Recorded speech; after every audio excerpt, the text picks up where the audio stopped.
Hastings. For the record, I do like the sponsor of the bill, and I am glad she's from another state. I want to thank you for allowing me to return to the subcommittee on national, subcommittee on national parks, forests, and public lands to testify again on behalf of the people of Montana.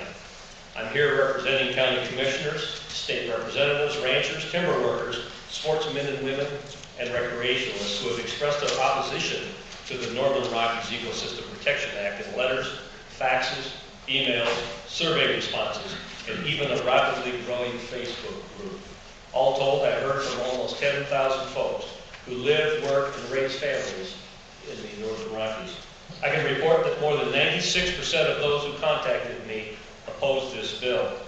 The land NREPA affects is represented by only 7 members of Congress, including myself, far fewer than the 75 current co-sponsors of the bill.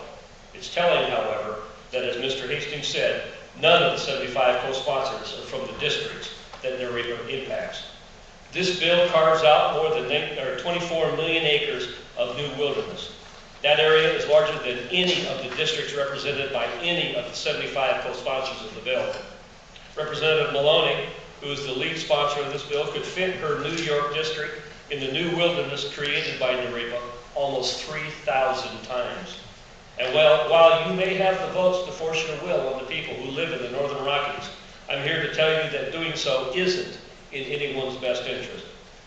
Not the folks who live on this land, not the folks that they were elected to represent. It's not even in the best interest of the ecosystem we want to protect. Let me be absolutely clear. The folks I represent support responsible land conservation. Currently, there are more than 30 million acres of state and federal land in Montana alone. That's nearly 1 acre in every 3. As a state where lifestyles and livelihoods depend on the land we live on, is one of our top priorities, and we do an outstanding job. To manage these lands, stakeholders come to the table to formulate consensus-driven solutions at the local level. The federal government could learn a lot from our solutions that center around 3 words: cooperation, trust, consensus. For the Montanans who work, till, graze, hunt, fish, hike, camp, and enjoy this land, conservation is not only a daily personal choice, it's our way of life. Real conservation isn't about making tough decisions for someone else who lives thousands of miles away. That's exactly what NREPA does. The workable solutions we need won't come from Washington, D.C. We need to reach a balance that truly reflects Montana, not the ideals of powerful special interests.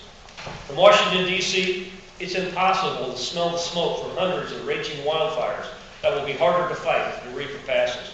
From Washington, D.C., it's impossible to see the 1.6 million plus acres of dead and dying trees that result from pine beetle infections that will be more difficult to manage if NREPA passes. From Washington, D.C., you can't watch a hillside change colors as indigenous plants are slowly strangled out of existence by toxic weeds that are impossible to fight once NREPA passes. From Washington, D.C., you can't hear the frustration in the voice of a hunter or a fisherman who can no longer get to the secluded mountain range where his family has gone for generations once NREPA passes. From Washington, D.C., Congress pushes for alternative energy for wind and the sun. But how can we get that power and create green jobs in the process if you effectively set up a barrier that cannot be crossed? And there's a new concern looming in the minds of the folks around Montana and the country. There aren't many things we in the Northern Rockies care more about than our Second Amendment rights. Bills like NREPA create more stringent federal controls on land under consideration, but they don't guarantee our Second Amendment rights on that land. I'm concerned that NREPA has no guarantee that the federal government won't someday ban firearms on these new wilderness areas the way it just did in our national parks. And at the end of the day, this is about Washington, D.C. asking and thinking it knows how to manage the Northern Rockies better than the people who live there. I'm here to say that isn't the case. Many of Representative Maloney's constituents in New York's 14th District undoubtedly find Central Park a welcome refuge from the urban surroundings of America's most crowded city. A Montanan who visited Central Park recently shared an observation with me. Although Central Park was free of buildings and cars, many of the open spaces were cordoned off by fences.